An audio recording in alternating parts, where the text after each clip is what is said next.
So our true self has beliefs, and I've spoken about that in the past, and you've probably heard other videos, but if you haven't, our true self sees things in a very light way. It sees everything as fine as it is. It doesn't have any resistance to how life is at any given moment. But how our conditioning and our conditioned mind sees things isn't necessarily like that. So our conditioned mind will often see things sometimes as good, but it often sees a lot of problems, a lot of things that aren't working well, and in that case, then our beliefs of our conditioned self and our true self don't really match. And the reason we know that they're not really helping us is when we feel unpleasant or shadow emotions, it's telling us we're not looking at things in the way that our true self is. So they're misaligned with the nature of our true self or our true state. So beliefs within our situation will often trigger our emotional responses. So most of our emotions in a situation are triggered by the way we think about the situation. And if we're feeling bad, it's telling us we're thinking about this in a way that's unpleasant or not helpful for us. We're thinking about this in a way that isn't aligned with our true self.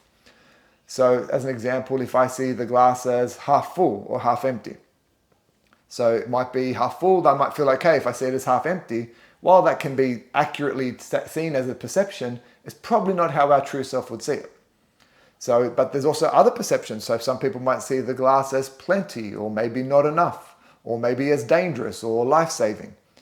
So however we see the glass is going to then, or how we perceive the glass is then going to trigger how we feel. So if I see it as plenty, then I'm likely to feel very uplifted or happy or satisfied that there's enough in there. If I see it as not enough, I'm going to feel dissatisfied. If I see it as dangerous, I'm going to feel scared. Or if I see it as life-saving, I'm going to feel really relieved or overjoyed. But which perception is accurate? And I guess the thing is they all could be accurate. But accurate doesn't necessarily mean it's aligned with our true self. So our true self will always see things in a way that makes us feel lighter. So again, if I'm feeling heavier, like the ideas of it's dangerous or it's not enough, then it's usually not the beneficial way of looking at it. It's not helping us align with our truth.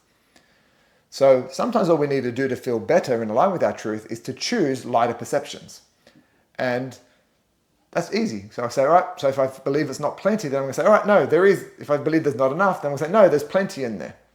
And that's often what we try to do. We say, just think positive. That's what we just think positive and we'll feel good. And it's really not that easy, because if it was that easy, we'd all just be thinking positive and we'd be responding to that new thought.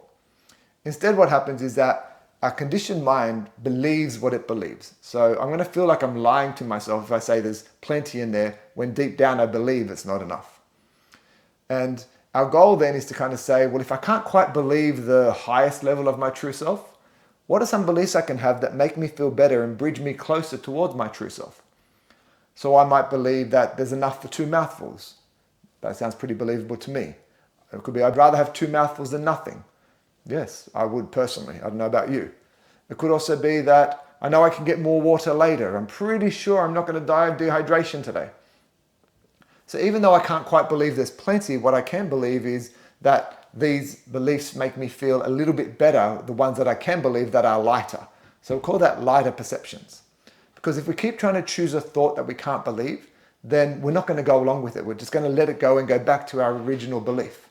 It's too uncomfortable for us to try to go so bright from where we are. It's kind of like being in the darkness for a long time in our lives and trying to turn a light on. It's going to hurt our eyes and we're going to want to shut it down. So instead of jumping to the brightest perceptions, our goal is to gradually increase the brightness. And we do that by small, believable shifts. And this allows us to bridge the gap between our conditioned beliefs to that of our true self. And by doing that, we utilize our brain's neuroplasticity to slowly create new neural pathways that more closely match that of the true self rather than the conditioned mind. But the best perceptions to choose are the lighter ones that you genuinely believe. If a new perception creates too much tension or resistance within you, and you'll feel it, you'll feel like it's lying to yourself. If it's creating that, then you're probably too far from your current belief. You're trying to reach too far. It will make you feel worse and it's too heavy. So really, heavy beliefs our job there, is to really make sure that we're choosing beliefs that we can attain easily and believe. But heavy beliefs can be often hard to spot.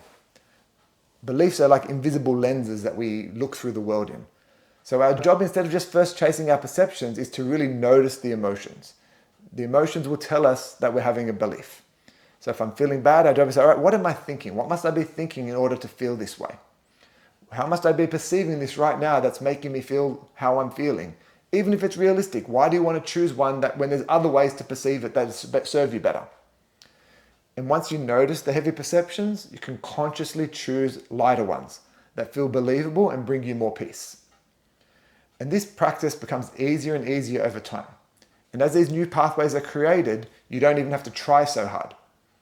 You can even treat it like a game. That's how I first started doing it. I remember when I first started doing this exercise, I would always try to choose the lightest belief. I could see the truth, but I couldn't quite reach it. So then my job was, what are some beliefs I can find in this situation? And I played it like, how many can I find? How many can I find that I can believe? So treat it a bit more like a game. Treat it more like, how many perceptions can I find that I genuinely believe that bring me more ease in this situation? So if I'm stuck behind a driver that I don't really like being behind, I might think, oh, how dare they should just hurry up. How dare they drive like this? They should get off the road.